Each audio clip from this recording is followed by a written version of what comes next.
કાર્યવાહી કમિટીના સભ્યો, વતીથી આપ સૌનું સ્વાગત કરું છું. આજે આપણું આ ત્રીજું વેબિનાર છે અને આપણા વેબિનારની અંદર આપણા જ જ્ઞાતિ બંધુઓ કહેતા ભાઈઓ બહેનો આજનું વેબિનારની ઘણી બધી મહેનત કરી અને બહુ જ તૈયારી કરી છે. આશા રાખું છું કે આજના વેબિનાર પછી તમને જે માહિતી તમને આપવામાં આવશે તે જરૂર મદદરૂપ થશે.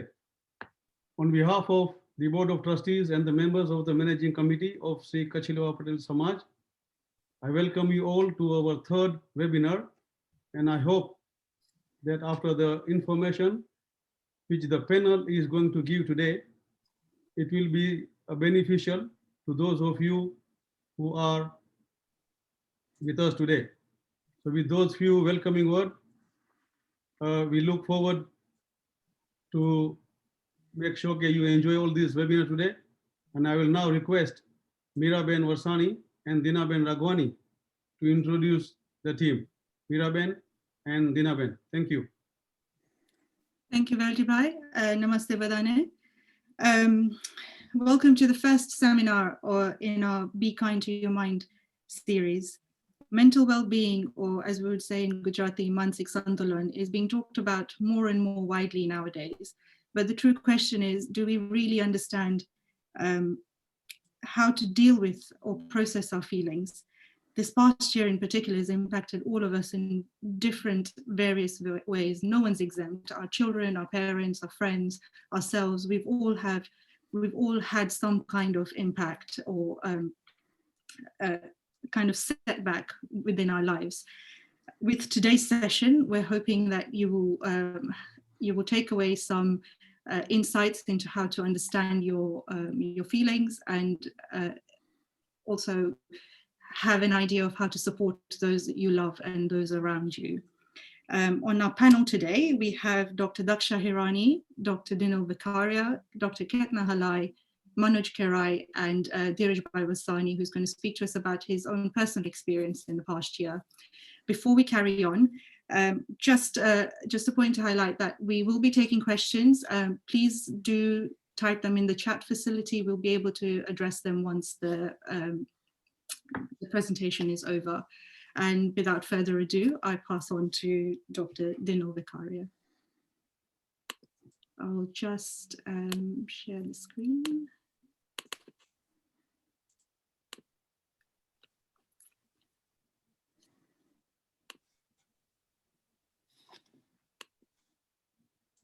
Dr. Dinil.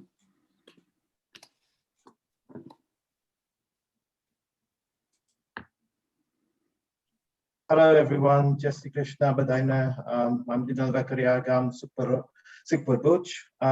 Just today to talk to you about how to spot, recognize the signs of anxiety and low mood, depression, and to see about some tips how we can help ourselves to manage it. So, as Miraben said, everyone is stressed out over this last year. If we think back to this time last year, how normal life used to be, and since then, how things have changed to lockdown, to furlough, restaurants, everything has had such an impact. And it's impacted on on all aspects of people who have ages, so from people, young children, old people, people having loss, every session. So what we understand is that we are living in a period of very high stress. This is a completely once in a lifetime situation. This hasn't been like this for 100 years or since the war. So it's normal to understand that we can feel this excess worry.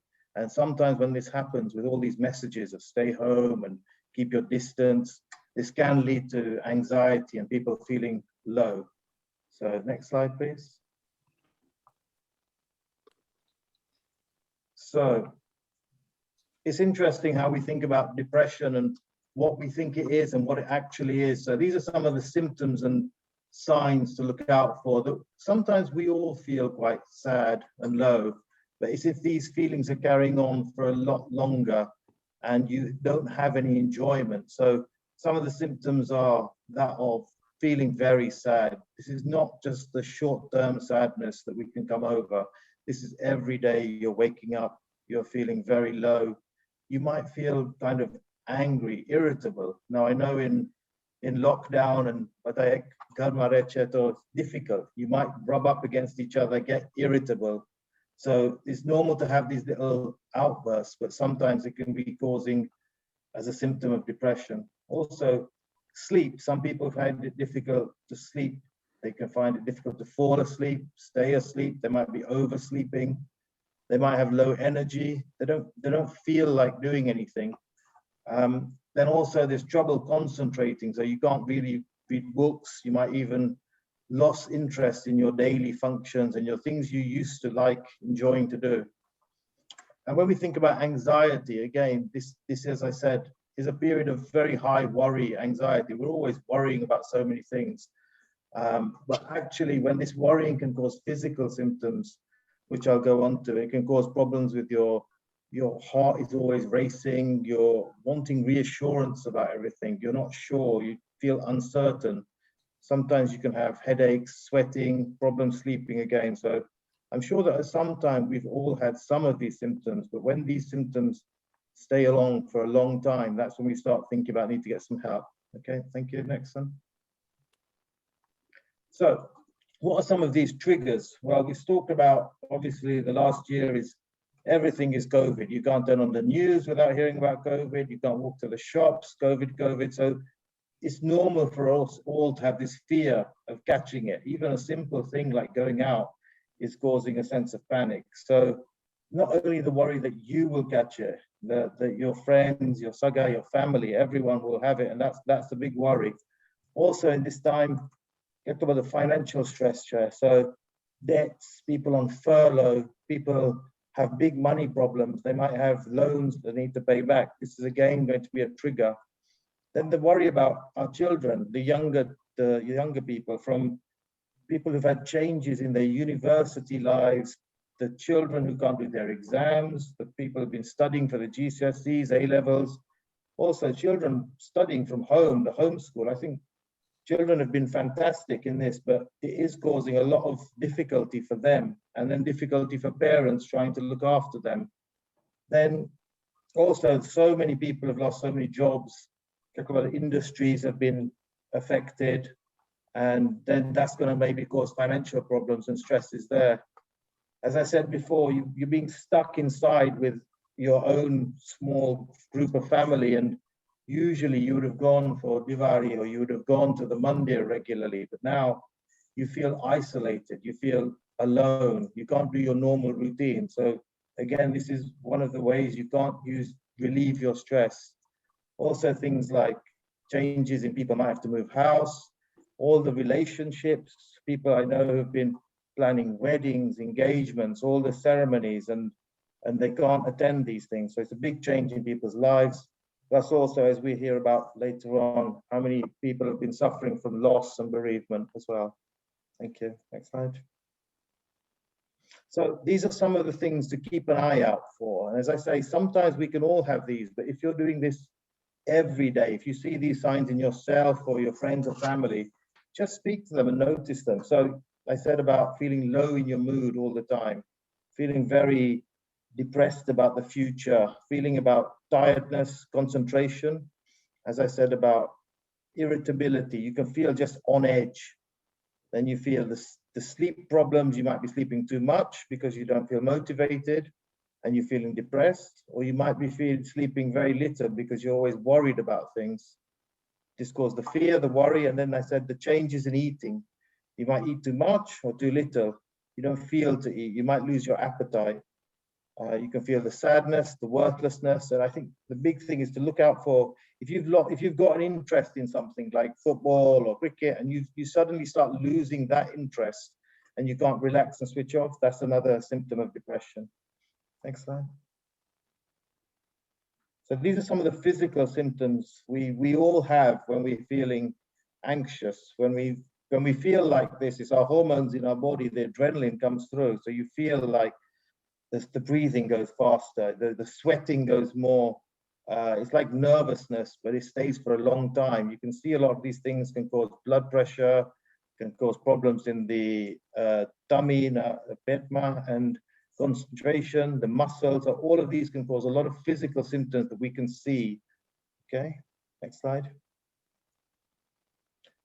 And then while we can see those things happening in the body, this is what's going on in our brain. In an anxious cycle, you worry about one thing happening. You might be focused on that thing.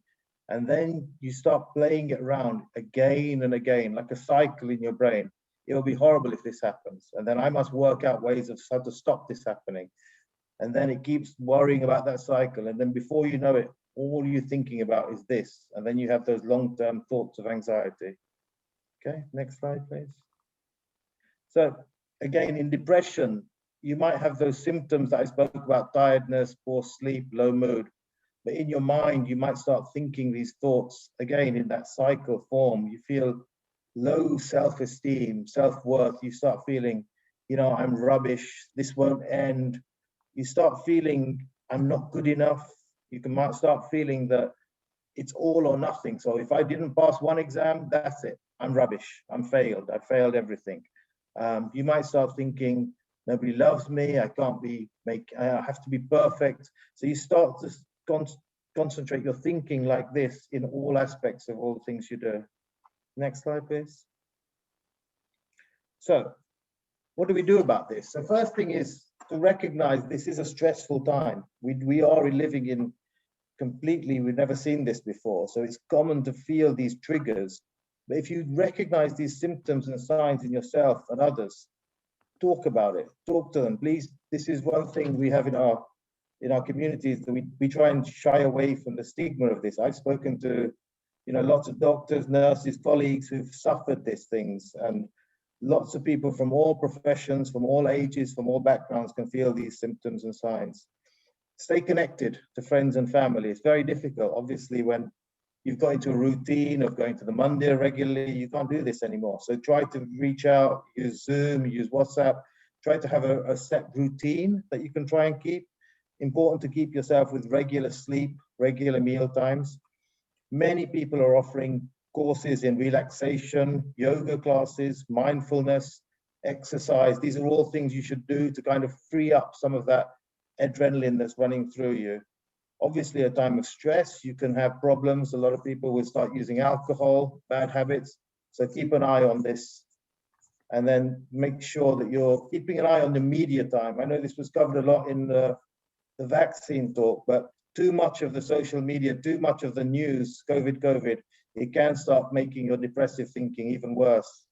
There are something called IAP services. So these are talking therapies which are available to everyone. You can contact them, and we'll put the contacts up. But this is some good talking therapies about how to feel, especially with these low-level symptoms of anxiety and depression. And again, if you have a chat with some of your GPs, for those who are slightly more serious depressants, there are antidepressants which have kind of very few side effects. They're quite clean medications. So it may be a combination of living a good life with good routine, keeping an eye on your exercise, cutting down alcohol, talking to people either professionally or family, and maybe if needed for medications. So that's, I think, my slides. Thank you.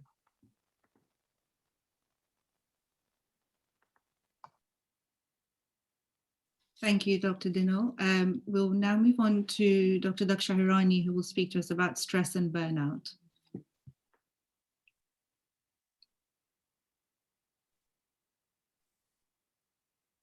Dr. Daksha? Yeah, hello. Thank you very much. Jai Shri Krishna, Jai Swaminarayan.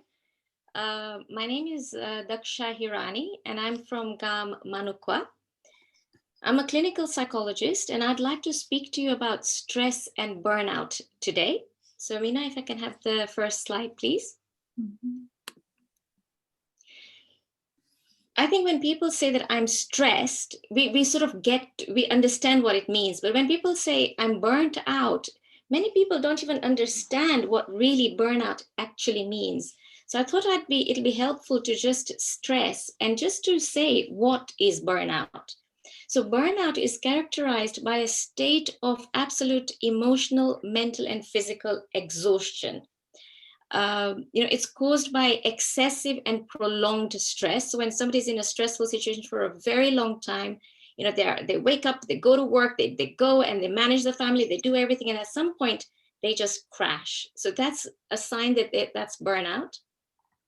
And burnout will lead to, less loss of energy. A lot of the depression symptoms that Dr. Dinal was speaking about just now. But how do you know that if you're burnt out or not?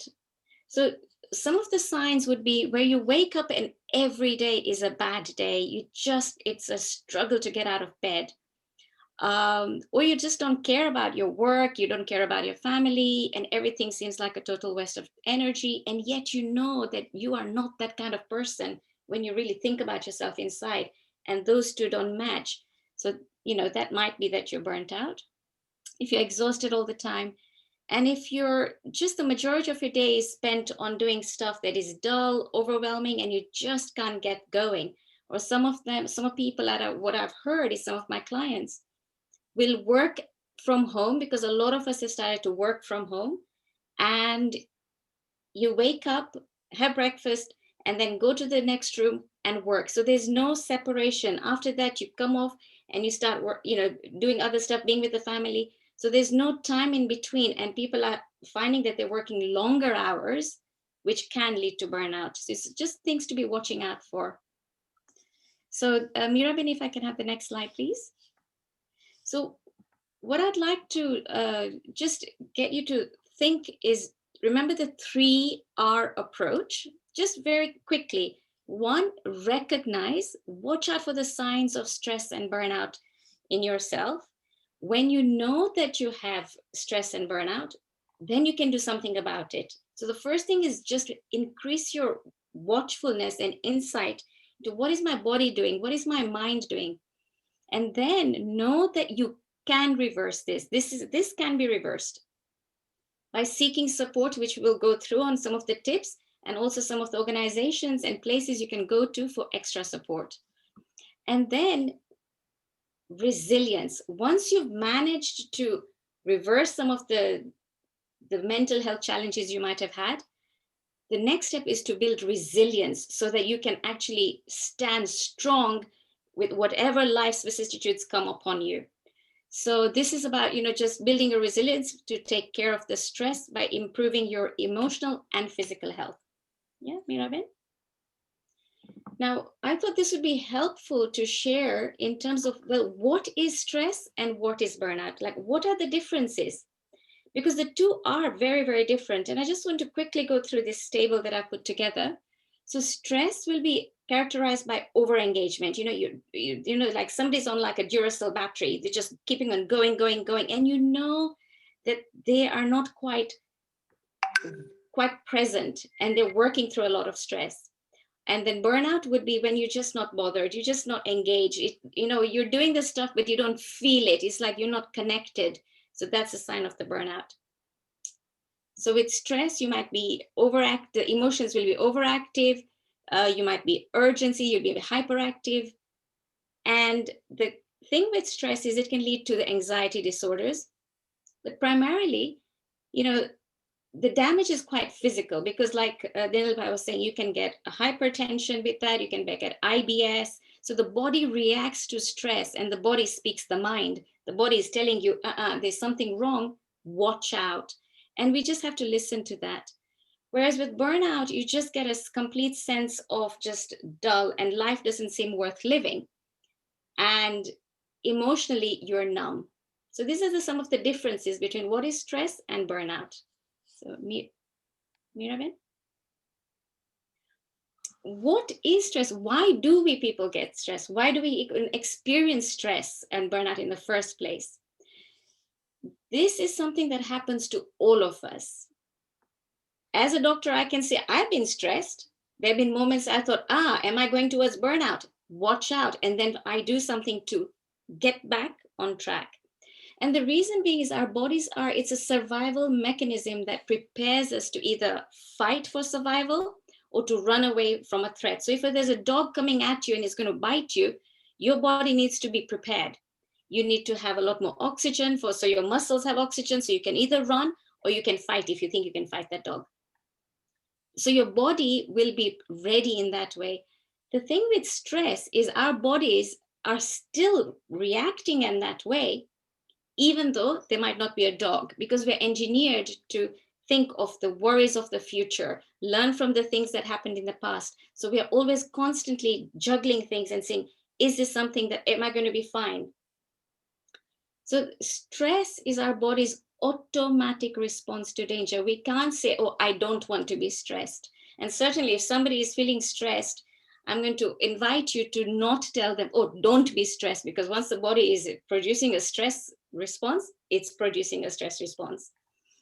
But unfortunately, you see, we are producing stress hormones and we get stressed. Certainly with COVID, we've got lots and lots of worries, more worries than normal, that have piled upon us. So we've got health problems, work pressure, financial problems, family difficulties. Homeschooling is a challenge. The worry about your children in the future, that's a worry. It will cause stress. So just so you're aware, excuse me, that stress is and burnout is something that can happen to all of us. So it's about each one of us to look in and to say, right, we're all in the same boat. What can I do to help myself? So, Mirabin, can I have the next slide? So what can we do? There are certain small things that I would urge you to just do it. It's not going to be easy when you're stressed or burnout, and the last thing you want to do is to try and take that. So it is painful, but persevere and it will reward. You will be rewarded for all that hard work. So the first thing I would say, the small things, start and finish your day with a relaxing routine rather than out of bed and you're going on to it. So just take some time rather than jumping out of bed, spend at least 15 minutes of quiet time. I know people do puja. That's a good, way to start into the day, if that's your thing. Or meditating or writing in a journal, just gentle exercises. We've got yoga, doing Surya Namaskar, just starting and being mindfully approaching the day. This is what I want to achieve on my day to day. And then adopting healthy exercising and sleeping habits. If you're stressed and you know that you emotionally eat and that's the one thing that you really ought not to be doing, then it's about bringing that inner strength and to say, right, I'm not going to indulge in this huge amount of unhealthy stuff. I will eat this because I know this is good for me. The other thing is set boundaries. This is a big one. Certainly when we're, people, you're yes people. If you're a yes person, if somebody says, oh, can I have this? Can you do this? And you just never learn to say no, your stress levels are going to increase because we can only ever tolerate a certain amount. We're all human. None of us are machines that can take a whole load infinitely. So don't ever extend yourself. Learn to say no on the requests to your time. And remember, if you do find it difficult to say no, always remember that when you're saying no, you are saying yes to something that you truly value and you want to do, which will be helpful and useful, not just for you, but for everybody around you. And then taking a daily break from technology is a huge one. Unfortunately, you find that some people find that they get stressed if they don't have their phone next to them. That's keeping your phone with you, keeping your screens with you all the time is actually going to be detrimental because it's increasing the amount of input that you've got, because you have to then worry about who is doing what. There's FOMO, fear of missing out, or wow, everybody's life is looking so great and here I am stuck and I'm in my pajamas and I'm not really, and I've got all these problems, I'm not good enough. All of that is not helpful. Just taking a break from all of that noise and just connecting with yourself is a good thing every day. And then nourish your creative side.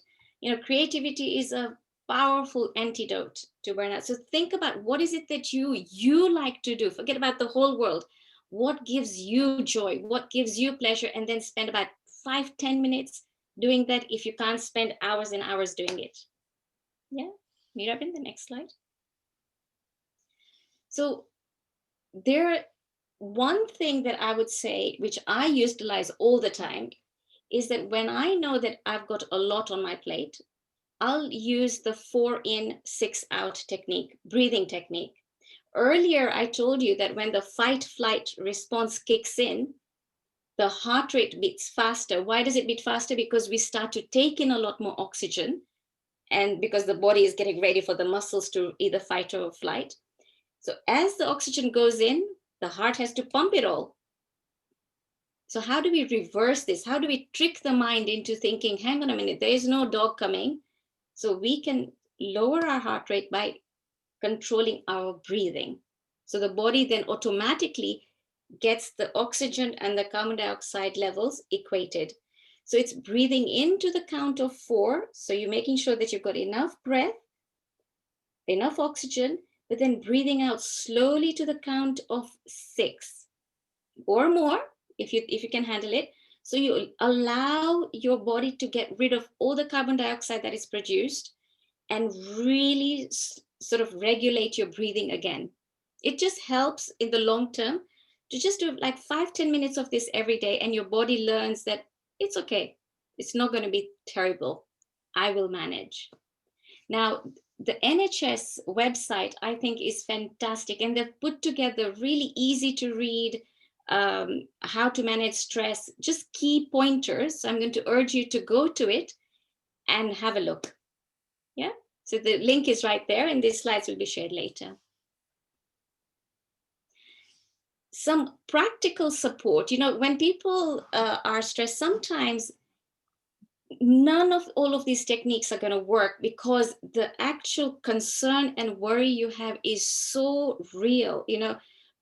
For some of us who have, say if you can't pay your mortgage bill and you've got the fear that your home is going to be repossessed and you're going to be homeless, that's a real concern. So I want you to know that if you find yourself in this situation, there are places to go for support and for help. If you have any debt problems, the websites that have been put up, the Step Change, I think is a fantastic charity that's been set up to help you manage yourself. The banks, they're working together with the banks so that they work together, and so you can make sure that you can get back up on your feet. None of these situations are permanent. Know that if you find yourself in this situation, it's not nice, but you will come out of it. It takes time. And then with homeschooling, a lot of us are worrying, and I've got children, we think about how are they going to keep up? How are the A levels going to go? How is this going to go? It's a real concern. So the government has put up a really lovely website just to get help with remote education, and just to also ease the tensions and the pressures that the parents might have and the concerns they might have about homeschooling. What I want to end with saying is, one of the things that really stops all of us from seeking help and support is you might be ashamed. Marso sukese, if they find out that I can't manage my fees, marso sukese, my home is going to, so there's the shame, embarrassment, or insecurity, or of not being good enough, or I can't even manage this. Am I a good person? Am I, I have failed. All of these things can make it difficult for you to step forward and get that extra help. So I just want to let you know that none of us are exempt.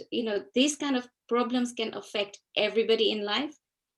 If you are unfortunate to find yourself in it, seek help, seek support, and keep seeking support until you get it.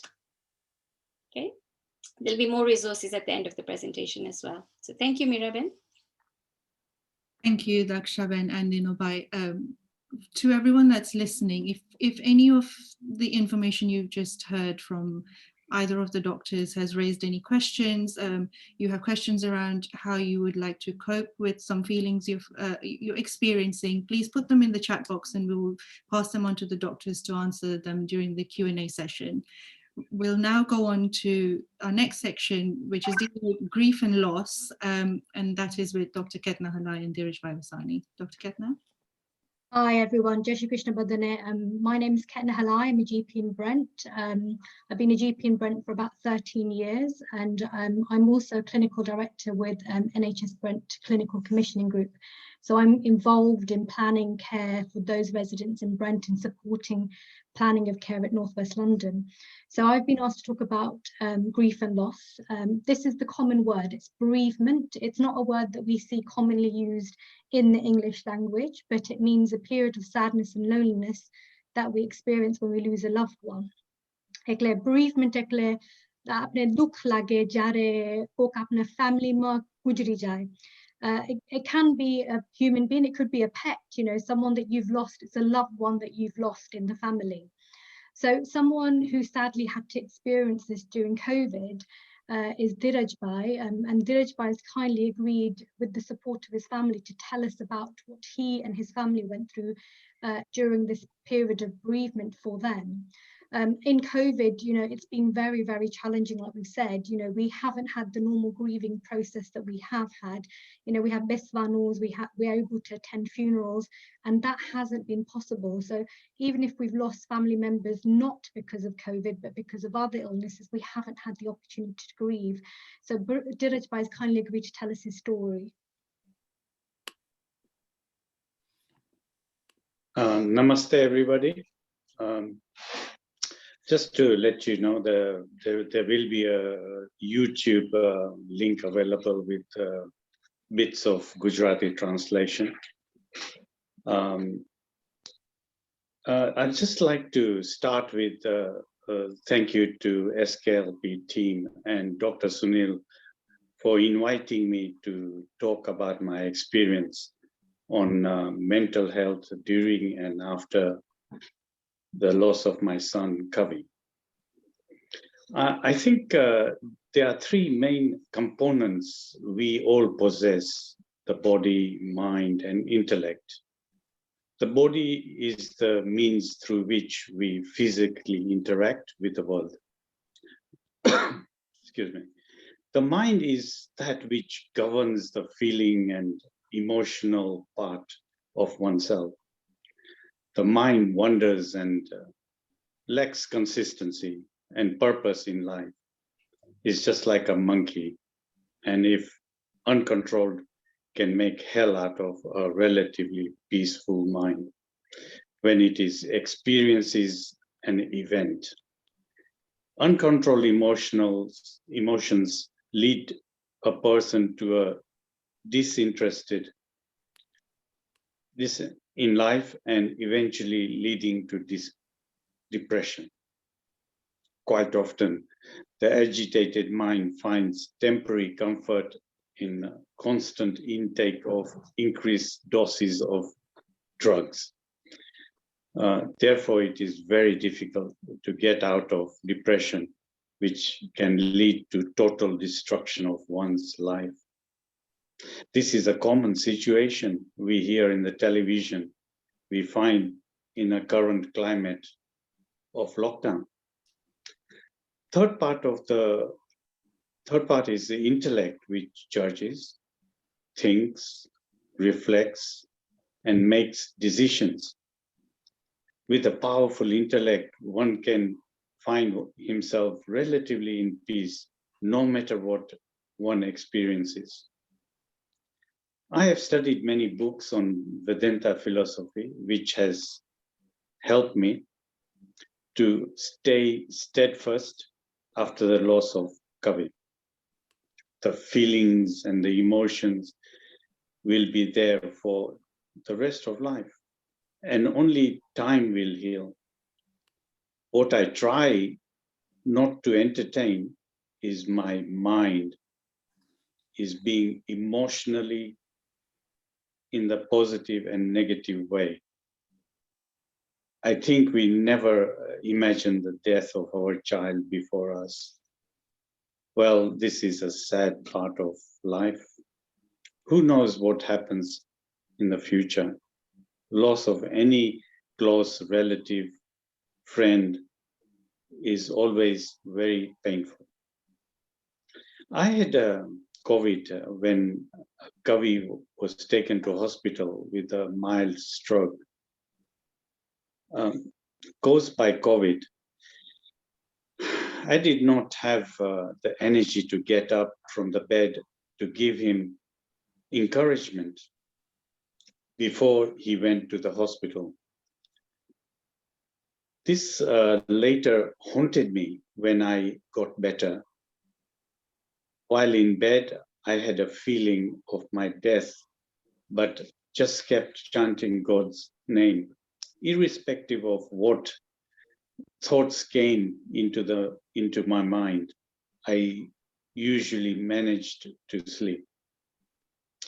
My wife remembers seeing my son off in an ambulance.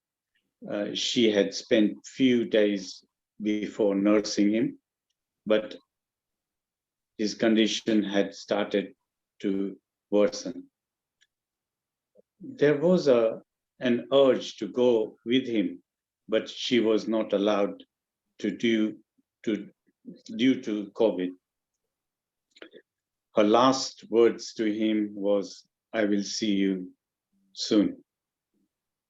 By the evening, the doctor rang and asked our permission to put him on ventilator. Faced with no option, we gave consent. As soon as my energy levels improved, so did my agitations of the mind as to the well-being of Kavi. At first, when Kavi went to the hospital, we were getting 2 phone calls a day. We at this point did not know what sort of questions to ask, but soon learned how the patient's condition was assessed. For example, the oxygen level, the amount of support for the body, infection markers, and so on.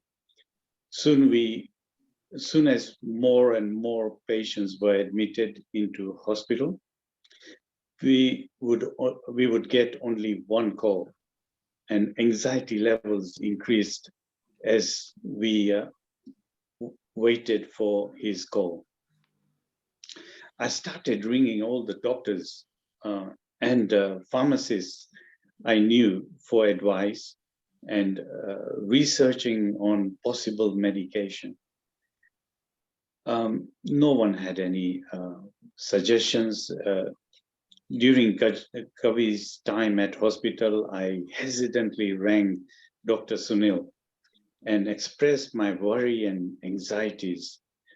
He quietly listened to me, to my concerns, and informed me that I should not worry, because Harefield Hospital is one of the best in the country, and they will do everything they can and wouldn't give up irrespective of all the pressures they go through. Dr. Sunil, I thank you for being approachable and quietening my mind. After reflection and reasoning, I decided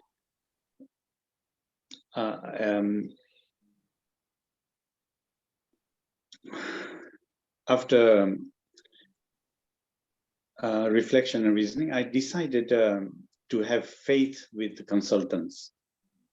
With over 20 years of experience before they can carry out any decisions, I address the anxiety in my mind, past and the future, with my intellect by reviewing each one individually and looking at it with logic and reasoning, and not suppressing my mind.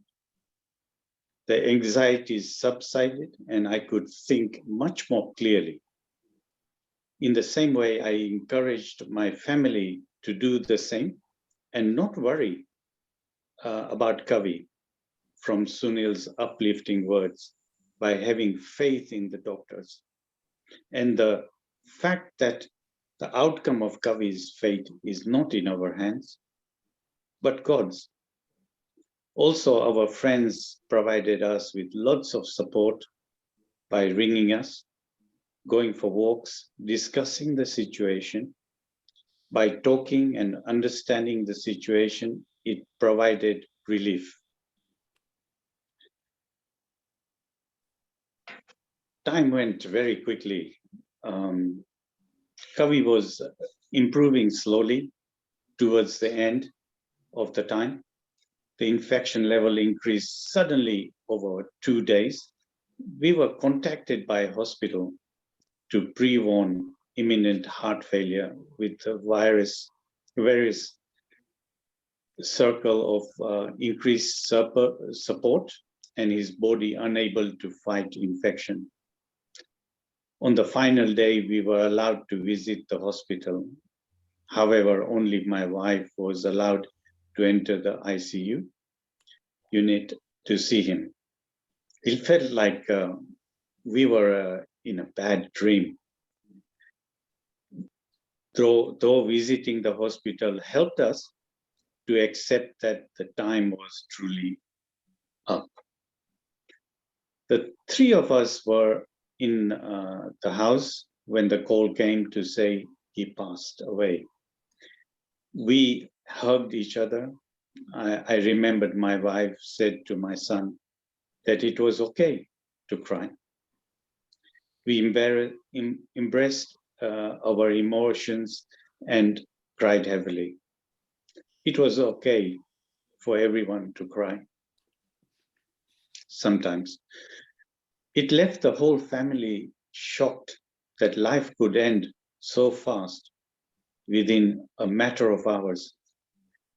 Being there for each other, sharing the pain, we felt helped to pull through. Close friends rushed to our support, and having them near again helped lessen the feeling of being alone. There was a lot of tears in between it all. We were definitely popped up by our family and friends to get through the Zoom prayers and funeral, all under lockdown. I cannot thank them, our families and friends, enough for taking care of things and being there for us. We were truly blessed. We kept busy with the lockdown, keeping our mind occupied, not letting the mind wander. It was a hot summer, but the coldness of the house felt very real. A constant reminder that something was missing. We all kept busy carrying out our obligation in life. I felt good by keeping my mind busy by getting involved in raising funds, helping deliver food to old people and hospital. Faith in God keep us strong. Friends and family rallied around, including all our neighbors. Each of us has to deal with the death in our own way. But talking to friends and family and understanding that everything comes to pass made our mind steady, making sure that we have a chance to grieve and discuss our emotion is so hard to do. In short, the tragedy of my son passing away has made us feel a lot humbler to appreciate life and show us what things are truly important. It also showed us what we should value and ultimately brought us closer to people. We thank God for the happiness, health He has provided, and many positive aspects of life. It saddens me to see people not wanting to take vaccination and not following the government guidelines. Above all, what was given me the strength is the development of my intellect, my ability to logically reason and think, which has been aided by constant study for the past 10 years. After the funeral, my wife made a conscious choice to live life, even through even though it was going to be mentally tough, and not give in totally to grief. You can't help what you feel, but you can do have the ability by using the intellect to control how you deal with the emotions, to cope or react to your feelings. Just as the bank of a river keeps the water channel flowing in the right direction, there is a constant battle that which feels and that which reasons. Sometimes it can be a big battle, especially with negative emotions. Those which cause us pain and anxiety, but reasoning with these over time builds strength in one's character and allows us to stay steadfast in turbulent times. We often say we have limited time, and that is not in our hands as to when it will be up. It made our family remember that life is precious gift, and the time we have should be used wisely, and time together should be treasured. Yeah, that's it. Thank you, Dheeraj Bhai. Thank you. I know it's Welcome. been very, very difficult for you and your family, and thank you to your family for allowing you to share that with us. There's been a number of messages in the chat as well, thanking you for sharing that as well. So as Dheeraj Bhai said, can I please remind everyone, if you get invited for your COVID vaccine, please go ahead and have it. We are certainly seeing a difference that the vaccine is making on the ground. So please definitely go and have it if it is offered to you. Mira, if I can have the next slide. So Dheeraj Bhai's already shared some of the feelings that him and his family went through. Things like sleep disturbance. Dinal and Daksha have already mentioned these that could be associated with low mood and anxiety. So kadak tamne sleep ungma problem thai, tamne sapna aave, tamne breathing difficulty, savasle mein taklif lage, mathu dukhe, ang dukhe, tama heartbeat kadak fast thai, tamne bhukh na lage, namukne gani bhukh lage. Tamne absos lage ke, tame ka karyu che, you've got guilt. Tamne gusto aave, you get very angry. I've done something wrong. That's why I've lost this person. You could be crying a lot. Bully ja vastu yaad na re.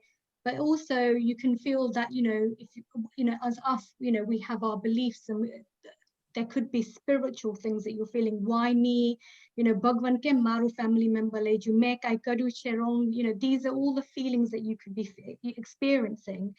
And we are there to support you if you need us. Dakshan Dinal have shared some techniques with you that you can use. Dheeraj Bhai has shared some of the techniques that he's used to manage these symptoms, but there are other support out there. So Mira, if I can have the next slide. So you can talk and use the coping strategies like I've said, but your GP is there to help. So please use us. About 20 to 30% of the patients that we see have got some sort of mental health problem. It might be mild mental health symptoms, it might be severe mental health symptoms. And this was before COVID. I suspect we are going to see a lot more now, the stresses that we are experiencing in life and the losses in life that we are going through. So general practice is open. I know people are worried that it is not open. It is open. Okay, we are there to support you. Please contact us if you need to see us. We are working in different ways to make sure we keep you safe and we protect the NHS. So we will offer you telephone consultations and video consultations. If you are able to, you can use something called eConsult. So you go to your practice website and you can type things in, and your GP will be in contact with you, or someone from the practice will be in contact with you within 48 hours. If you're not able to do that and you're struggling, please come and press the buzzer. We have a buzzer on our door. Come and press it and speak to our receptionist, and they will support you and direct you to the right people. So please use us. We are there. Okay, if you are worried, this is urgent, you are worried about someone's life, please seek urgent help. Do not be worried about hospitals. They are safe as well. We have safe areas where we're seeing people that do not have any COVID symptoms, and we have areas where those that may have COVID or suspected of having COVID are seen in separate areas. So hospitals and GP practices are safe.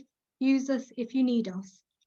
There are a number of online services that you can access. So the fourth one down is what Dinal spoke about, IAPT therapy. Okay, this is a talk therapy. You can speak to someone and you can access them. If you go to that link, you put your postcode on, it will direct you to the nearest place. So they do have access to some Gujarati speaking counsellors and people who provide the talk therapy, and you can request that. If they don't, they will put you in touch. They will use an interpreter to help you. So GP practice is koleche, the hospitals koleche, ame safe rakhichi, veadini karjo. Tame amne phone ame different way ma work karichi general practice ma ame phone calls ne video consultations use karichi tamne safe rakhwa mate. Tame e na vapri sago to please tame amar dawajo por knock karo, buzzers che ne vapro. Okay. Next slide, Dina. And then we're done. Okay, thank you both. So as Dr. Ketna said, the GP services are open, please use them. We're moving on to another section of our signposting where we cover some other areas where you might be feeling distress, and hand over to Dr. Daksha to cover domestic abuse briefly.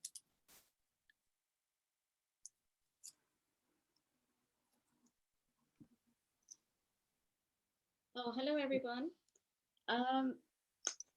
With COVID, we know that domestic violence has, the incidences has risen.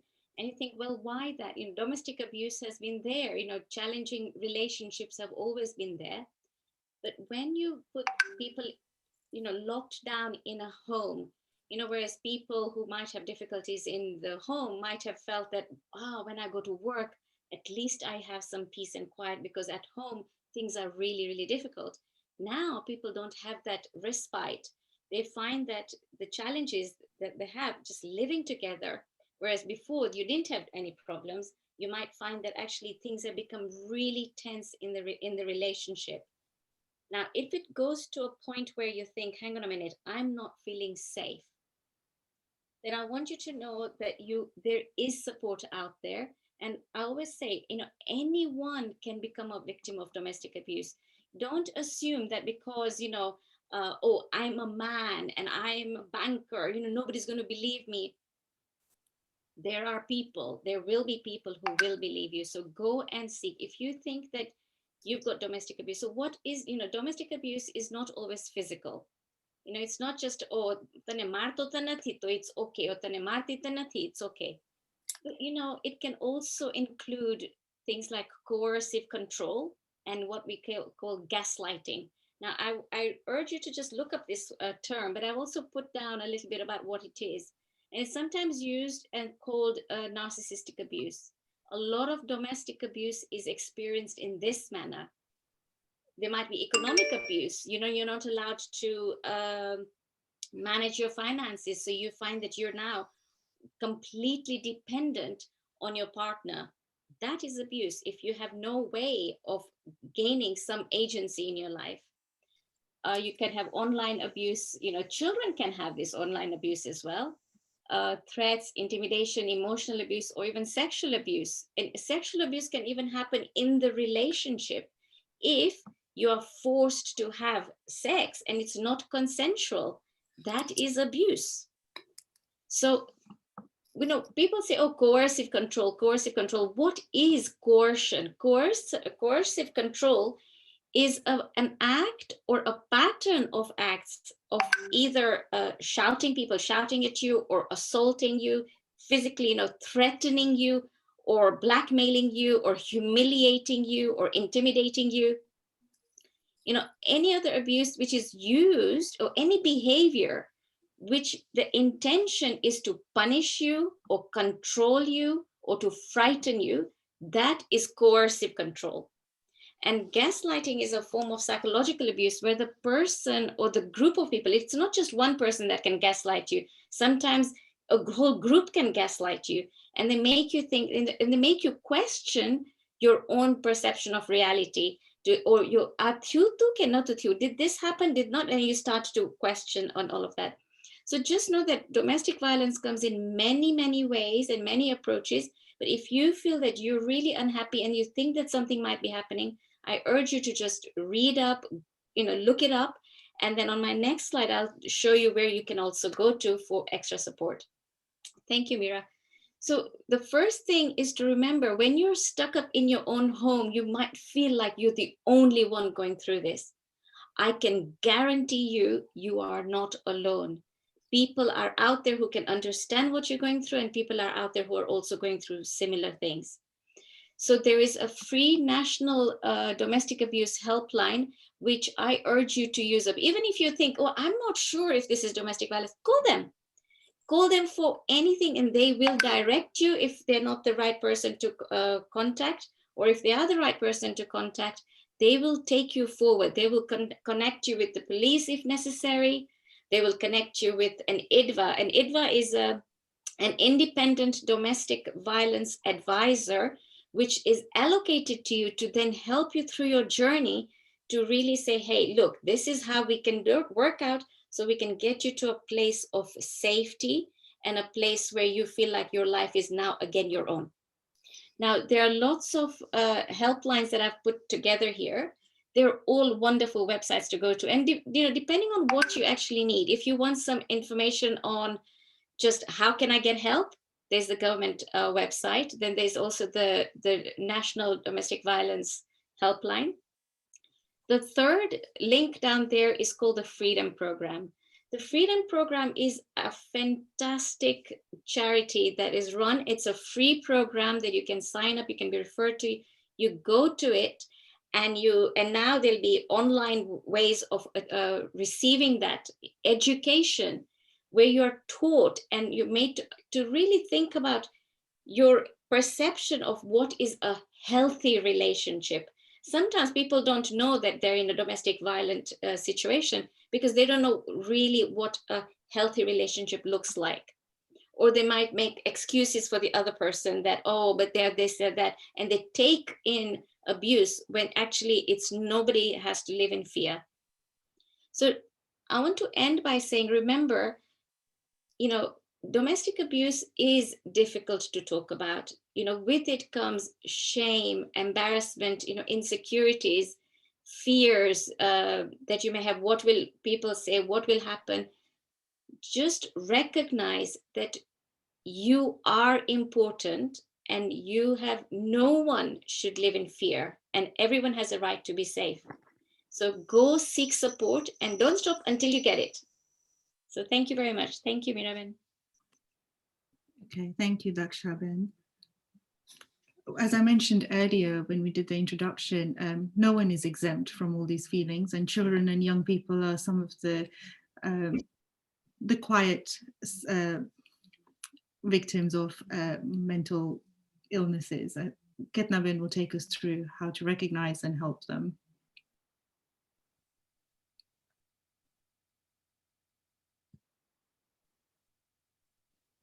Dr. Ketna?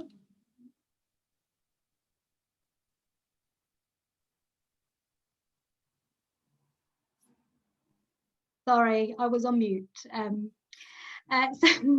I'm going to talk a little bit about children and young people's mental health.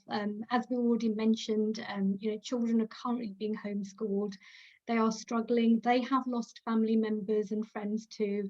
They're not being able to interact with their friends. They're not able to have necessarily the free discussions that they were having with friends. They're stuck at home. They may be witness to, arguments between parents.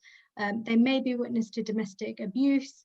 they may be having arguments with their siblings. You know, they're spending a lot of time with their brothers and sisters that they wouldn't have otherwise spent time with. So you know, children are going through a challenging time, and children were going through a challenging time prior to COVID as well. So some of the symptoms are very similar to what adults may experience as well. But at the moment, eating disorders are, you know, being flagged up to us in general practice, that lots and lots of children are now presenting with eating disorder problems. It may be that the parents are now seeing, you know, being able to witness these problems. But, you know, it's things that you need to be aware of.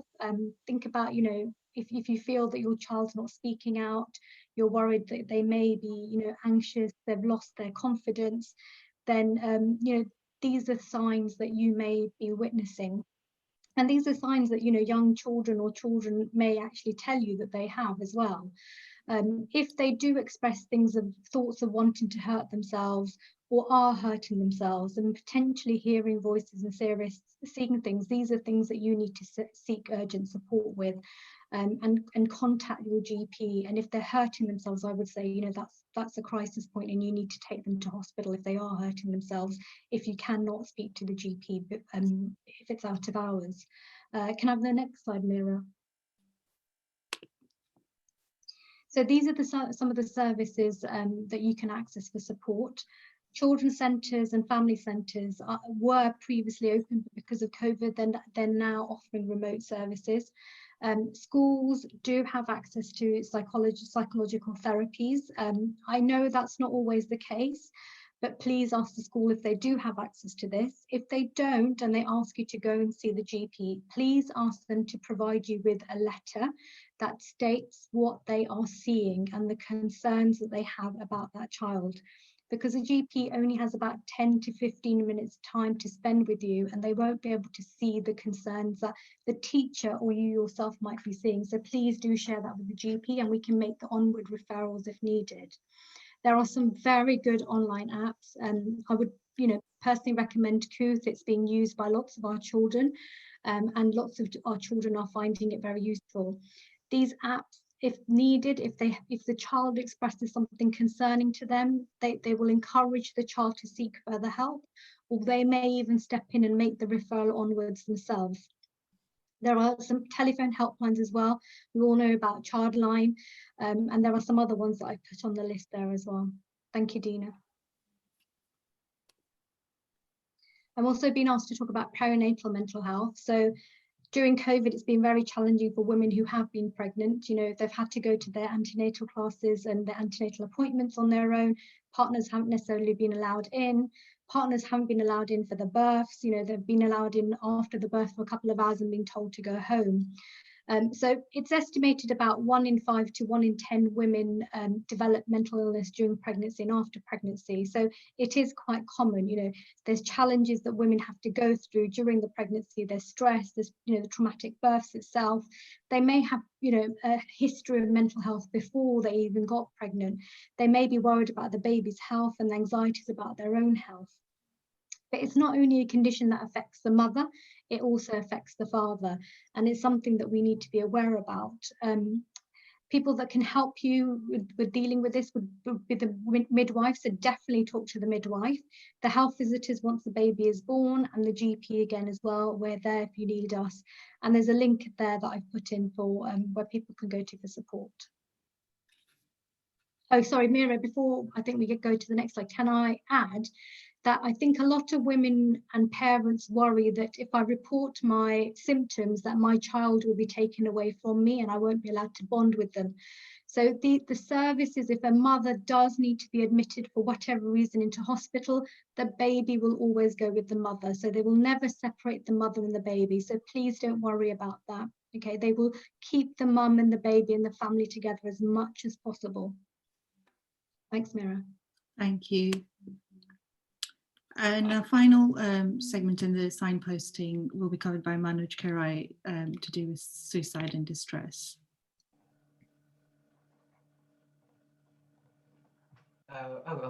Jai Shri Krishna, my name is Manoj Kerai and Kundanpur Gamno. So I'm not a medical professional like all the other doctors who have come on today. I'll cover a little bit more about me when I start my section after this. So in terms of suicide and distress, lockdown and coronavirus has increased a lot of negative thinking. People have lost jobs. People have had so many stressors added into their lives as a result of this lockdown. And not just that, people have been losing jobs, financial insecurity, isolation, and all of these things have increased depression within people.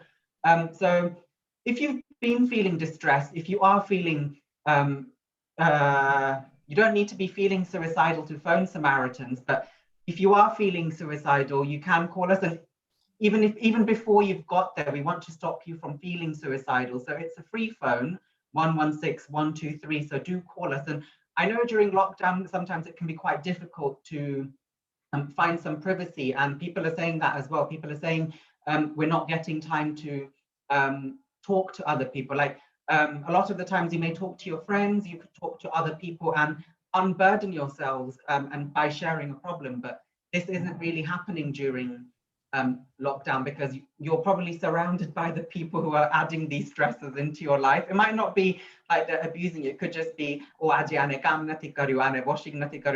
talking to a friend about that does help alleviate us of any resentful feelings that we are feeling. And because we're not getting to do that, Samaritans also has an email where you can email and write to us. So you don't feel that you have to talk to us on the phone line. There is so many different ways to communicate with us.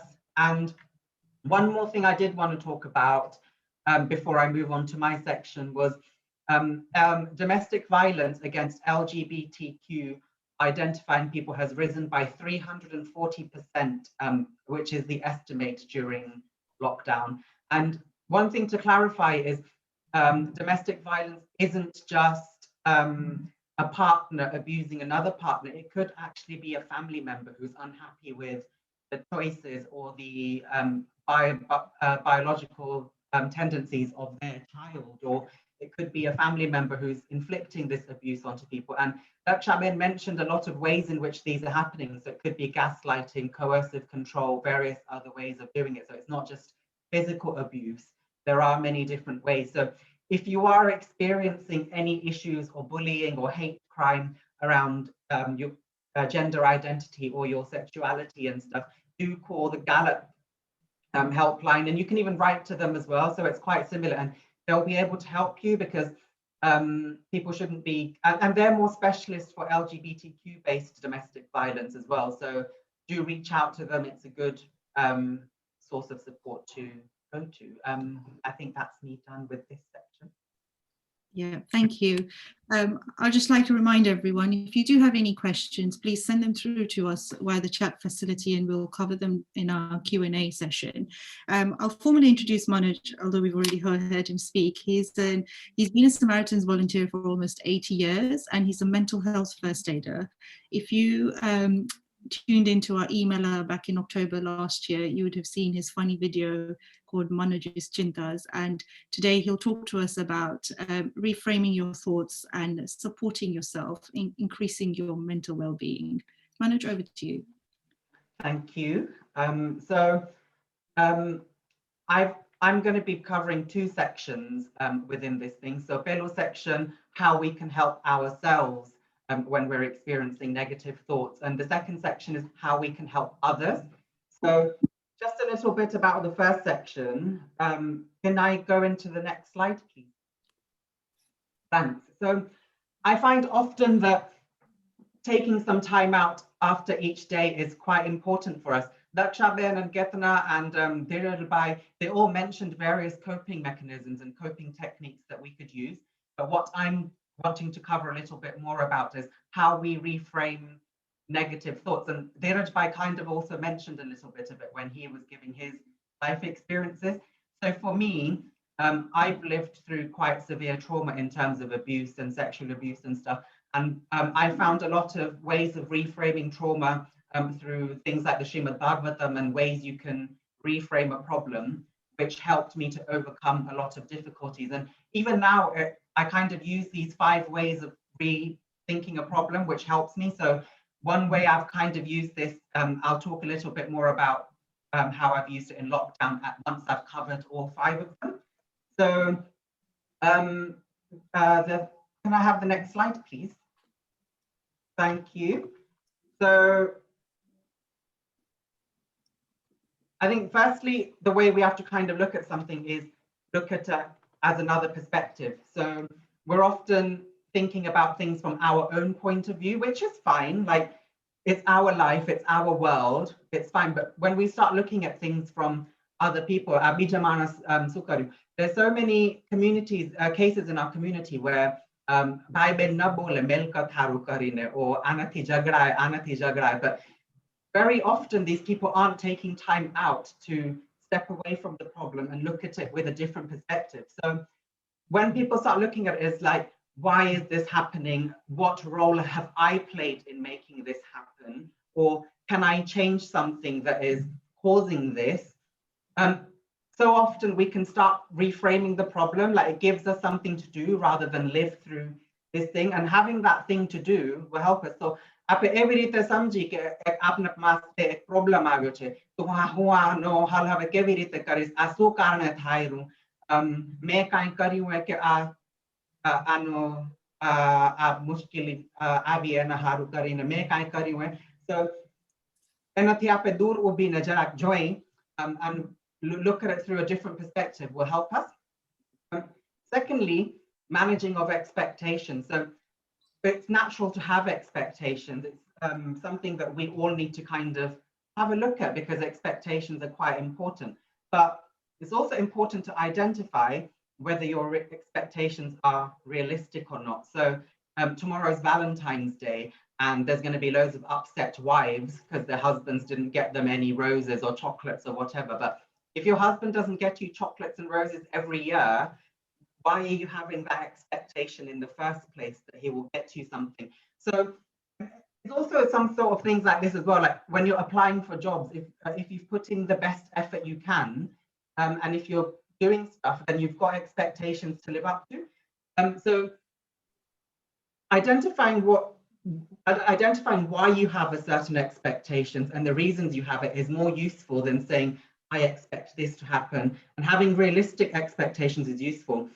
So I had a problem quite recently where I made a new friend and I was getting very annoyed that this friend's not giving me the same level of respect that I was giving to this friend. But I identified that because I valued this person a lot more than they did me, I had a higher expectation. And as soon as I managed this expectation with this friend, our relationship got on a lot better. And now we're actually getting on a lot better than I was when I was like, why did you do this? Why did you do this? And I never said it. It's just time for me to reflect on what happened. And so one thing to bear in mind is expectations. I said earlier, expectations are important. This is what I mean by realistic expectations, because there are certain things that you do expect from people. Like you do expect happiness. If you're married to someone, you expect to be in a safe relationship. So it's not saying don't have any expectations and start destroying expectations. It's more about having realistic expectations. The third thing is sometimes when quite difficult situations come into our life, it's about trying to identify how is this going to help me to grow. So जीवनमा मुश्किल समय आवे तो आपने depress થઈ જાય, આપણે કઈ કે હવે મને નથી કરવું કાંઈ, પણ આપણે એવી રીતે જોઈ કે આ પ્રોબ્લેમ આવ્યો હોય તો આમાંથી હવે હું કેવી રીતે સ્ટ્રોંગ થાઈશ, કેવી રીતે હું આનો હલ કાઢીશ, how am I going to strengthen myself? So an example of this is when I got put on furlough and there were loads of redundancies being given out by Macmillan, I started using that furlough opportunity as a place for me to start learning new skills and developing myself a little bit more. So identifying how you navigate through tough times, it gives you something to focus on. So sometimes you might have a tough manager who you do not get along with, but when you start identifying how you can grow from these situations, it makes that situation a little bit more tolerable. And rather than you becoming distressed with a situation, it just helps you deal with it better and it helps you get to the next stage. And then the fourth one is kind of a bit similar to the third one, but it's a bit different. You're not looking at yourself. Positive outcomes for other people. So again, with redundancy on the loom, I was like, oh my God, I'm going to lose my job. But when I thought about it as by Macmillan making me redundant, they'll have more money to spend on people living with cancer. It doesn't make me feel better about losing my job. I still feel sad about it, but it gives me something to focus on and help me step away from the problem. And rather than feeling resentful towards Macmillan or other people, I can focus on the positives that will be coming out of this. And the final part of it is all of these things that I've mentioned above, they should be helping you to try and think of how you will move on from the problem that you're going through.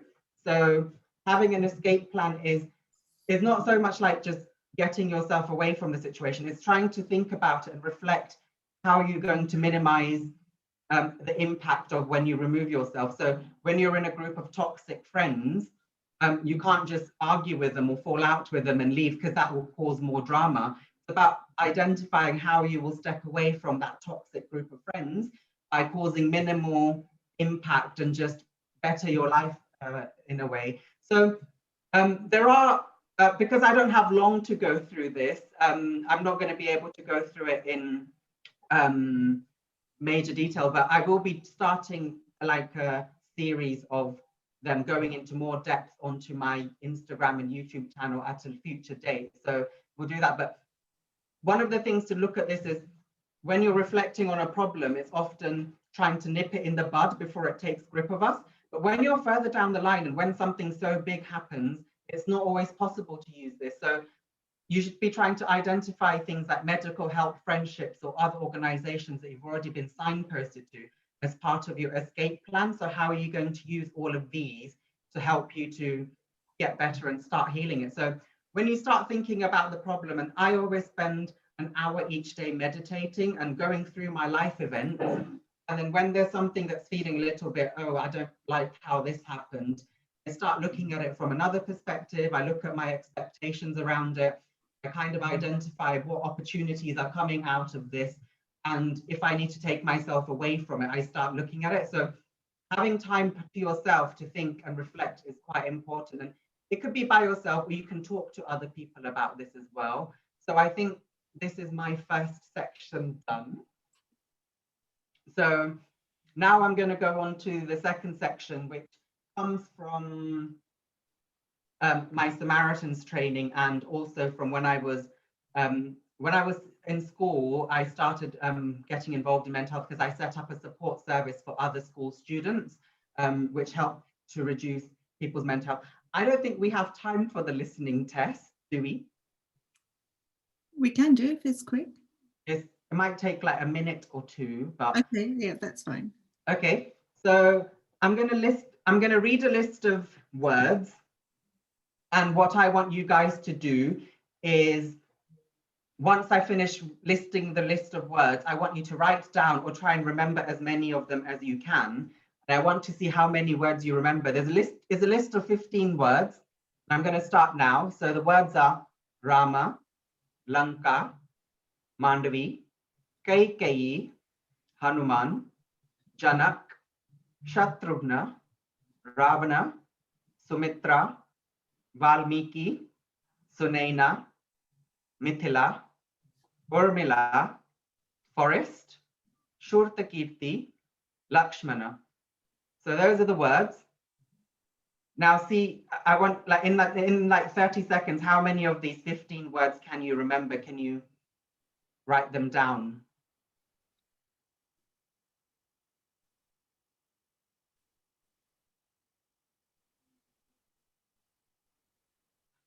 This is a bit awkward silence. Okay, so I'm assuming you've written down as much as you can. I also know that so many of you will have written, you might have written Sita, Kaushalya, or Bharat.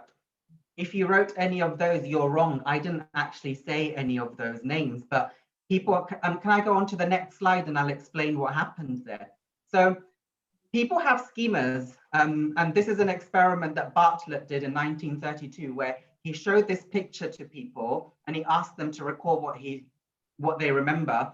And in this, you can see a white man threatening a black man. But in racist America in 1932, when people were asked to remember what they recalled, they record the black man threatening the white man. So our memories and our schemas often shape the way the world works. And this is why loads of people would have remembered Sita, Bharata, and Kaushalya when I didn't mention any of them, because you have this preconceived idea of a list of Ramayana should have Sita in it, it should have Kaushalya and it should have Bharata in it, but I didn't mention those. So why am I talking about schemas to you now? Because it's part of the next thing. Can I have the next slide? It's because very often our schemas lead to assumptions. And when we want to support other people, we need to get rid of all of these assumptions. You can't come with these assumptions to support someone. So very often people will, if I start talking about something like mane amtiu, maru amtiu, a lot of the time people might be like, oh, maripado sine dikrine sasune evu chatu, and it's not about them. Like you talk about, you're there to support that person. So we need to throw away all ideas of what we know, what we think we know. And through understanding that person's individual story, that's how you need to do it. So when you're listening to someone, you need to have empathy. And the difference between empathy and sympathy is, oh, I feel so sorry for you.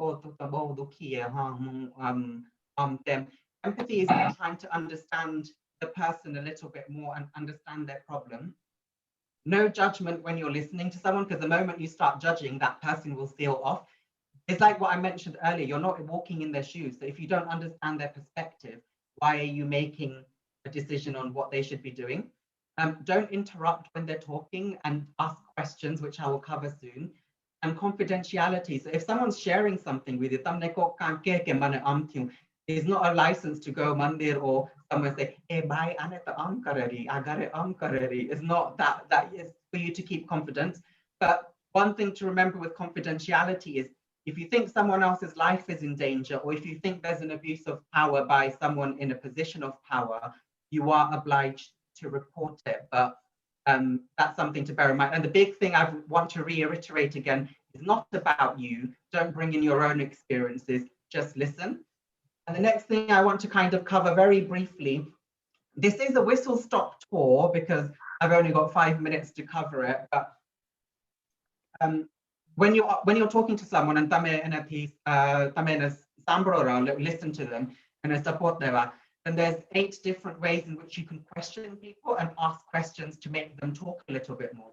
So first of all is open-ended questions. So you can ask someone, are you feeling sad? And they will just say yes, no.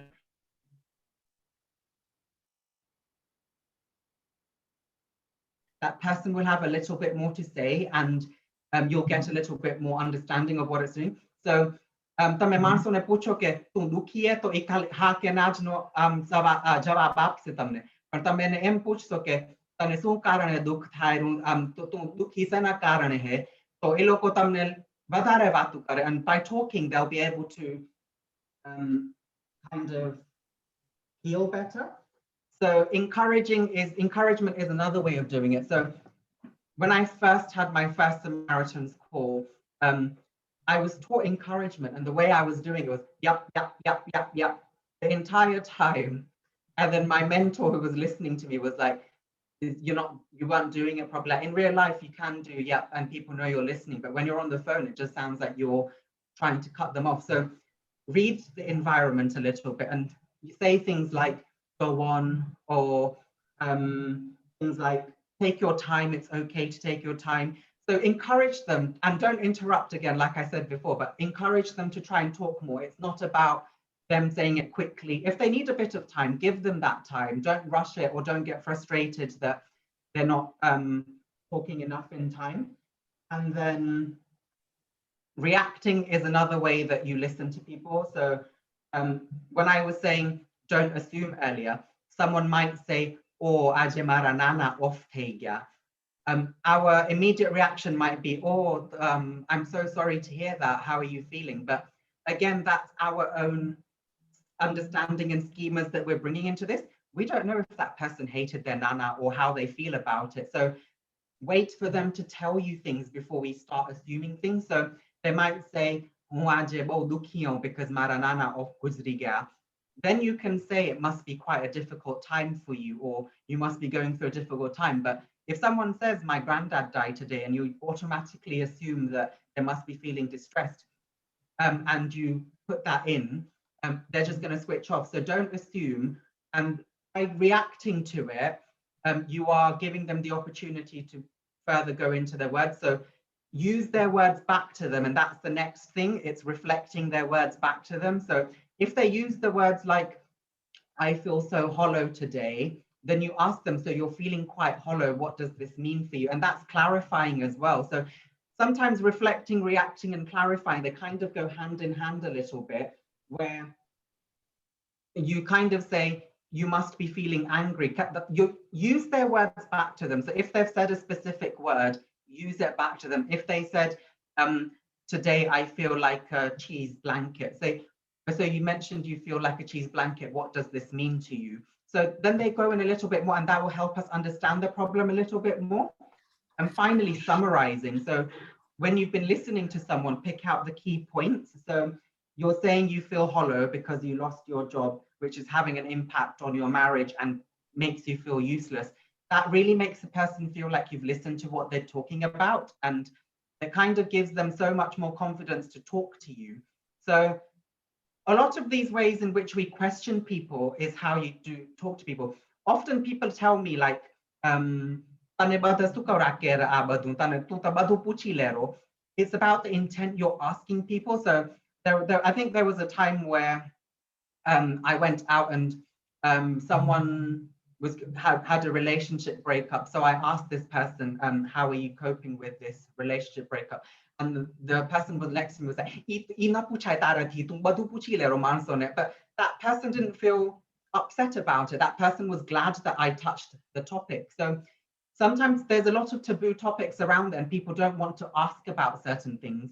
But what I'm saying is, it's not, if you're being nosy and you're saying,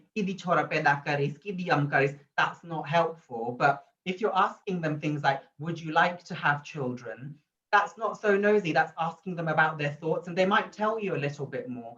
And it's not judgmental so much, but sometimes it's about making sure that when you're asking people, it's being helpful rather than being nosy or putting your oar in it when you don't really need to. And finally, one more thing is silence. So sounds a bit weird when you're listening, but just giving people, when you're talking to someone, give them a little bit of space to talk about things, and give them some space to reflect on what they're saying as well. And sometimes they might say things like, oh, then you can just say, I'm giving you some time to think about what you've just told me. Give them some time, give them some opportunities to think about what they're saying as well. And yeah, so this is a whistle-stop tour, a very quickly done. If you do want to know more about this, I'm happy to go into more detail about it on my Instagram or my Facebook and stuff. So do feel free to reach out there. Thank you, Manoj. So, as we know, the most important tip is look after yourself and then look after the others around you. We'll move on to the Q&A session now. We've had a couple of questions come through the chat facility, and I'll put them through to the doctors. One of the questions we've received is, I have a child with special needs. Sometimes it's hard to switch off from it. Do you have any techniques to just switch off? Dr. Daksha, do you want to take that? Caring for a child is, with special needs is 24/7 job. It's not like you get, you know what, I don't have to think of the child, or I don't have to do anything. There's a part of your mind that's always making sure, depending on what their special needs are they safe? Is their medical condition, and is everything on track? So as a mother, recognize, yes, that whilst there will be a part of you that's always there, but you've done that. You know that routine. So it's about, when you know that you're feeling a bit overwhelmed, a good technique to do is it's about attention. You see, when your attention is on your child, that's when the concern is. So when the mind, wherever the mind goes, the body follows. So if the mind goes to your child or to your worries and your concerns, your body will follow with that stress reaction.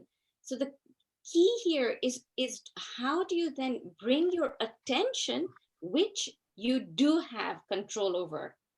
You know, the attention, you can bring it to, for example, I would say it's really powerful technique, mindfulness as a term. Very quickly, you know, think about 5 things you are actually seeing. You know, look and see, because this is your body. So your attention goes to something different. Your attention might go to what are you feeling? Feel what your feet feel like on the floor. So your attention is going to something that is other than the concern.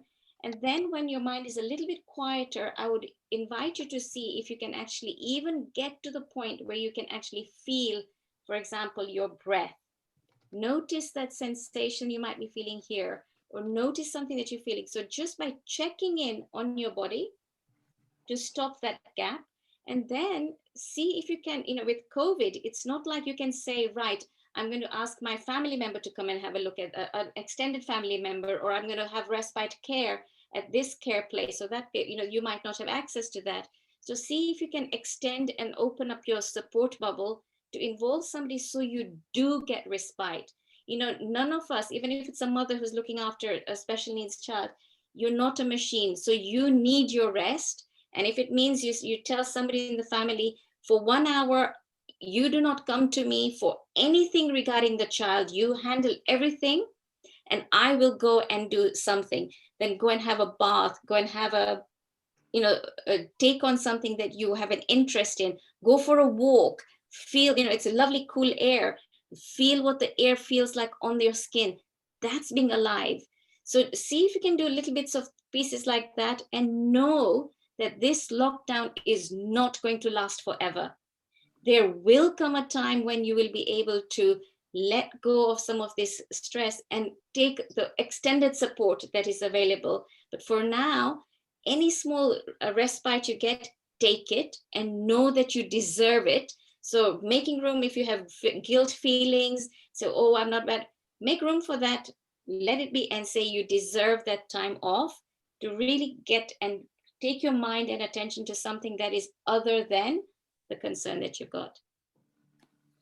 Dr. Ketna, did you want to add anything? Yeah, I just wanted to add that, so Mittal and I know each other, we work together with our respective organisations, but I think, you know, using IAP services would be good because they'll give you some techniques that you can use to manage some of the stresses that you're going through. Daksha's right, you know, asking for support is, there's nothing to be ashamed of. Use the support that's available, ask for support. You know, it's important that we do utilise the support that's there, but yeah, use the IAP services for some techniques. They'll be very good for that.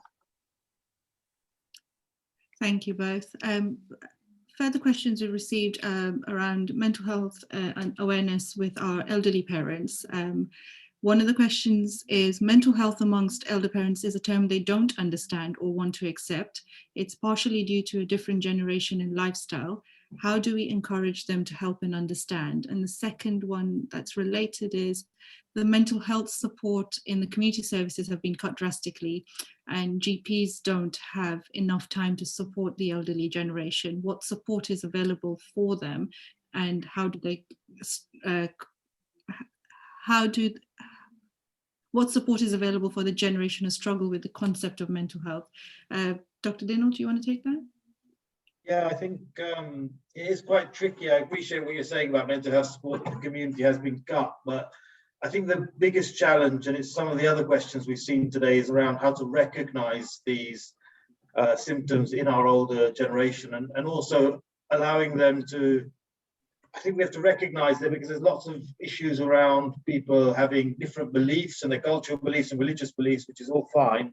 But sometimes they hide behind that and they say, well, I can't say that I'm depressed because that means I'm weak.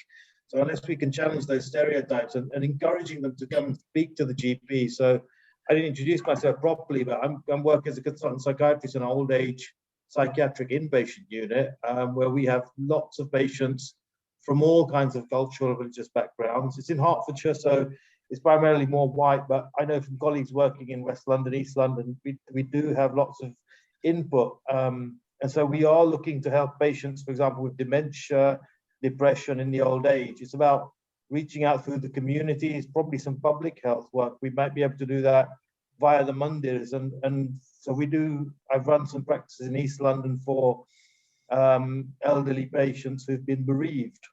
This is obviously pre-COVID, when I used to work there. So there are services. I think the first thing is to try and recognize it, raise awareness, try and focus on symptoms that they can spot, such as poor sleep, poor appetite, loss of motivation, and having that discussion, maybe jointly encouraging them to go along to their GP and seek for referral if appropriate.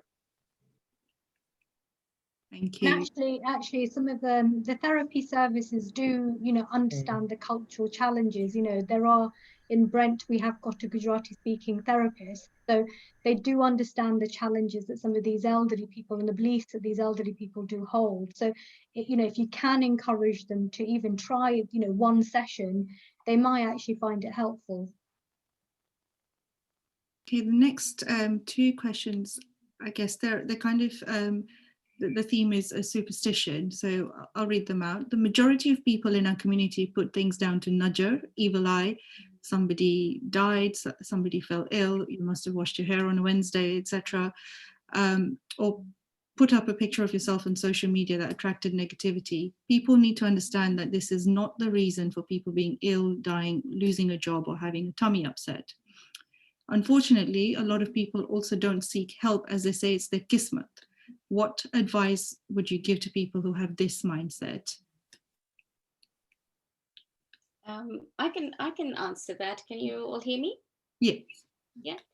When people use words like this, what I have found is that they will tend to be, for example, of the older generation, or they might have some cultural affiliation more to their religion. And I find that using their religion to help answer their very questions is the best thing. It's one of the things that you can use. So for example, when people say, oh, it's your kismat, tara karma hase tane etle a badhu thai gyu tane te kai khotu karyo hase etle a badhu thai gyu. So it's about karma. But what people, it's about education, that karma is about, you reap what you sow. So the idea is it's not defeatist. It's, if anything, it is the thing that's going to make you powerful in your life, that you're going to be able to really take that. If I do something to gain control, what actions, behaviors can I do to gain control over my life? Then I will reap the rewards for it. So it's about recognizing that kismat is not about karma that, oh, it's foretold. It's about this human life has been given to you so that you can actually go forth and learn from the past and really see how you can grow. So my mom is very, very traditional. And she's told me that, it's been helpful because she's told me that actually, Swaminarayan Bhagwan said that superstitions is not something that you need to be. So you use them and to recognize, well, hang on a minute. Swaminarayan Bhagwan said that, superstitions are not helpful, or there's no such thing as najar, and there's no such.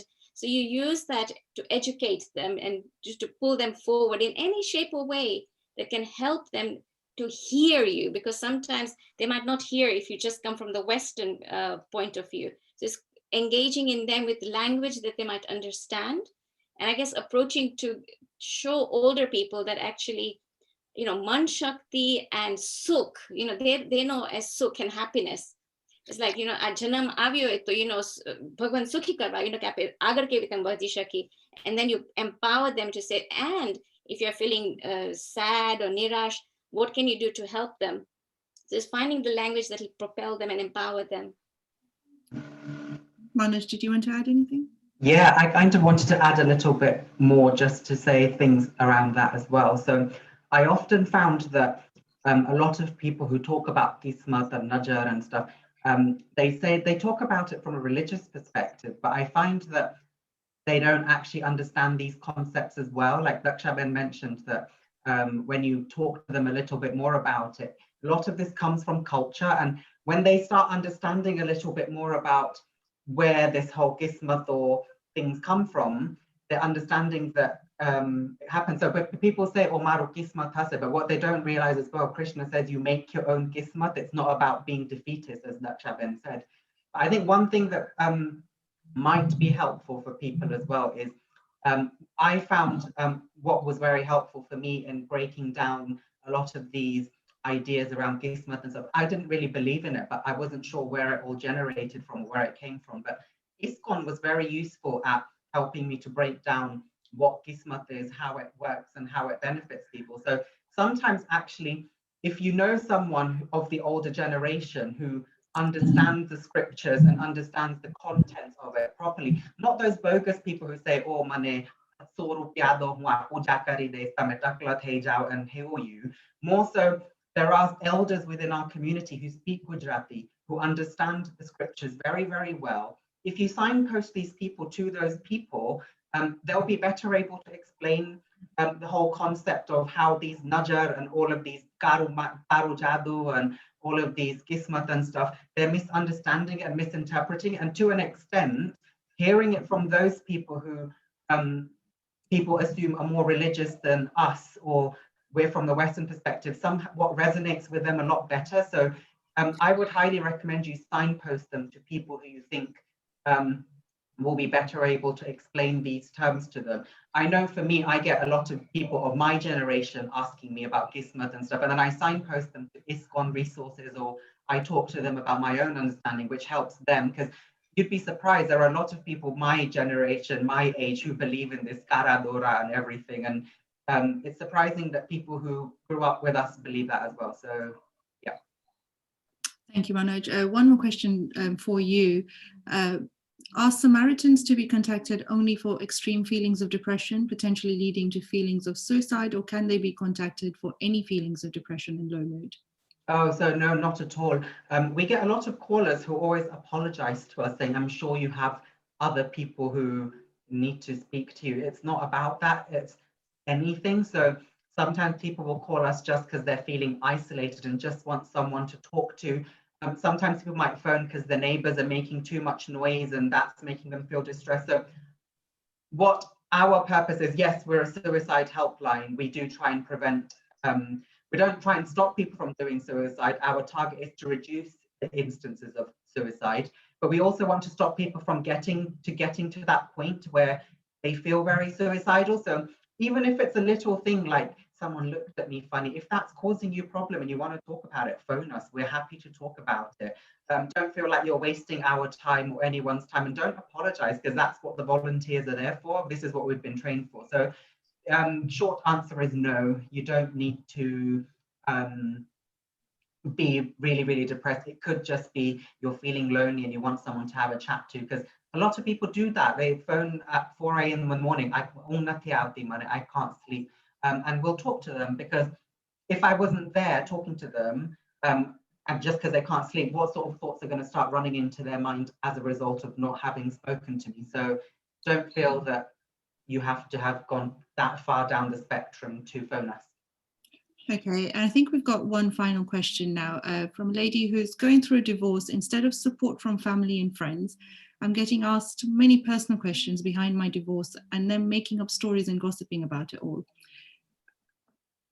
And no one will marry you, you're old, etc., etc. How do you deal with people like this? Daksha, do you want to take it?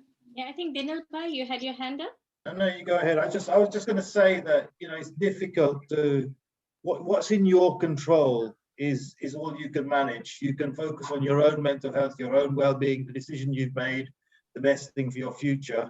I think the difficulty in trying to manage things outside of your control, so the actions of others, other people's motives, what they're going to say, do, it sounds like a really difficult time for you. And rather than getting the support and that non-judgmental support that you should be getting, you're getting judgment. You're getting people thinking this is all the stuff that Manoj told us not to do. So your friends and family are saying, oh, this is what you'll do. So I would suggest to definitely speak to some IAPT or some psychologists to see for some independent, non-judgmental advice about what the best way forward for you, so people can't judge you on this stuff. But yeah, Joe Daksha has not to add. No, thank you. I think that's fantastic. You know, when you're going through divorce, and if you have not just your, you know, it's difficult as it is, and then when your family members and your friends don't understand you, then it can be very isolating, and it will feel like, gosh, you know, and the feelings that will come over you are going to be very strong. So recognize, firstly, it's not easy, and it's not going to last forever. Even though it might appear in that moment that your whole world is turning against you, remember that as you go in your journey, the world is full of 8 billion other people. There will be people who will come into your life, which you will connect with more. And the world is vast. Of course, if you want to get married again, you will go and make that happen. If you want to find new friends that support you, you'll seek the support, like from Dinal Bhai was saying, I have service, and go towards that and move them. The family members and the friends, they may, some at one point come around, or they may not.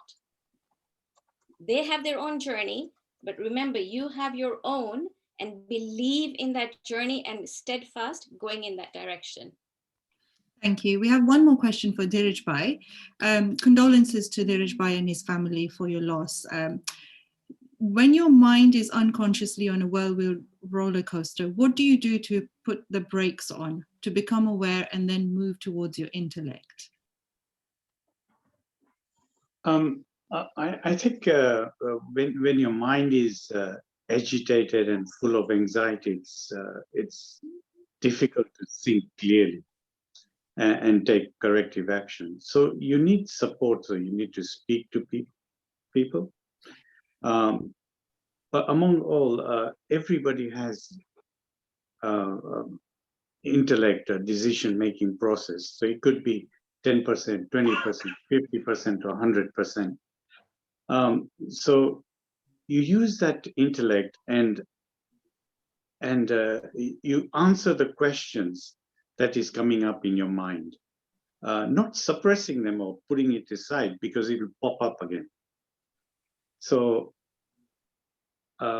constantly reasoning with the questions which are coming up in your mind. Like, for example, we knew that my son was imminently going to have a heart failure and is going to pass away. But I was determined. So I rang the hospital and said, can you get the team together and see what you've missed and what you can do and so forth. So by speaking to somebody, a consultant, he told me, look, there isn't anything. We don't know what to do next. We've done as much as we can. So that quietened my mind. So that way you're not haunted by not doing enough. So this kind of stuff is not taught, unfortunately, in schools and universities. It's something that you have to reflect, learn, reason with your mind, quiet it down, and move on. Yeah. Thank you, Dheeraj Bhai. We also have a couple of questions around the resources we've shared today. We will be uploading this presentation onto our YouTube channel, so please keep a lookout on the SKLPC YouTube page for the channel, for the presentation. Where possible, we will also subtitle in Gujarati for our members who've had trouble understanding everything we've said today. And with that, we bring the presentation to a close, and I'll hand over to Suryakant Bhai for final words.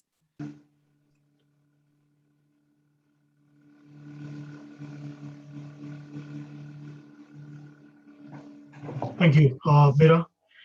To all the members who joined this evening's seminar, all our guests, we'd like to thank you for joining this wonderful seminar organized by our young members of our SKLPC team. So on behalf of SKLPC committee and the trustees, we would like to thank everyone who has joined here this evening. Important issues with COVID, we all know that there are things that we can share and light and bring life to a better than where we are. My first thanks also goes to Dr. Sunil Budia, who is unfortunately not able to join us this evening. He was on call and duty, but he's done a wonderful job in making sure we've got all the doctors here. I'll start with Dr. Daksha Hirani, who has shared a very good, valuable knowledge. Dr. Dinal Kakaria, who's also said some very important things and inspiring for younger people how to resolve simple things. Dr. Ketna Halai, she was here also on our previous seminar. Dr. Ketna, thank you very much for sharing a variety of things. And of course, you're available in Brent, we understand. Somebody's mic's on. If you can put it on mute, please. Thank you. Manoj Kerai, who I know him very well. Manoj, your published personality shows very clearly how you're able to communicate with a lot of our variety of people who've joined this evening. How can I forget Veljibhai Vekaria, our SKLPC president, who is always energetic in making sure such seminars do take place and our people are enlightened with more information from a variety of doctors, panel, people who've joined in this evening. Kanjibai Hirani, who sits there very nicely, quietly on his headphone, like a pilot, but he does a wonderful job in making sure all the things are put together. Praveen Bhai Kimani, equally same again, sitting there as a pilot there with his headphones, who does a wonderful job in making sure these evenings are running smoothly as possible. Anita Halai, who's joined us in our secretarial team, thank you for joining. Anita Kerai, who's also joined us this evening, thank you for joining. Mira Varsani, most of all, important person who has done a lot of preparation work for this evening's seminar. Dina Ragwani also sits on the background there, who has done some work, obviously helping Mira to make sure everything, all the slides and everything else is done well. But the most important thank you also goes to a courageous person this evening, none other than Dheeraj Bhai. Dheeraj Bhai Varsani, I salute you for really sharing your experience openly. It takes a lot of guts, trust me. I've been speaking on the microphones in thousands of people in front of me. Dheeraj Bhai, we salute you for sharing your personal grief of losing Kavi. And I would like to share our condolences from SKLPC that you are very courageous. And thank you very much for sharing your personal circumstances and the journey you've gone through very recently. Finally, to all the members, once again, thank you for joining this evening's seminar. There will be some more seminars coming up in SKLPC. Please try to join whenever you can. We're trying to be informative as much as possible, so the public out there has knowledge. One-to-one meeting is very, very difficult, or group meeting even is very difficult. These are the only tools electronically we have where we can reach out to people and share our values and encourage and lift people who might be unfortunate to go through grievances and sufferings as well. So finally, I'd like to thank all of you, and I'll hand over to Mira or Veljibhai, who would like to add the final word. Thank you. Thank you, Sirikan Bhai. I'd just like to add to all our listeners today, if you do have any suggestions for future sessions, please send us an email on info@sklpc.com, and we'll aim to cover them in our future sessions. That's all from us. Thank you. Thank you. Thank you, everybody. Veljibhai, you can have a final